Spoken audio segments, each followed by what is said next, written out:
Alam mo ba minsan, hindi toxic ang trabaho mo, kundi yung mga ka-workmate mo. Kaya kung may kasama kang pahirap sa araw-araw, baka nandito sila sa listahan ko. Ito ang 5 signs na toxic ang ka-workmate mo. Number 1, laging may reklamo. Tapang 9 a.m., reklamo na agad. Dami daw kasing trabaho eh. Pero guess what? Hindi pa sila nagsisimula o hindi pa nagsisimula yung araw. Number 2, credit grabber.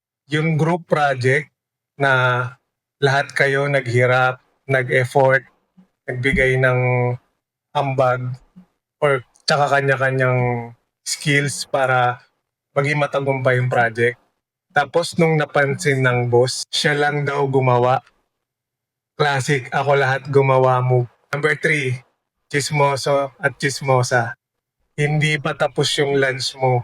Tapos siya nang ikwento buong buhay mo sa ibang tao. Free entertainment daw siya sa opisina eh. Number 4, energy drainer. Papasok ka na masaya. Pero pagkatapos mo nakausapin sila, drain ka na para kang nagmarathon. Number 5, never accountable. Laging may dahilan, laging may sisisihin, pero never sila nga amin ng pagkakamali.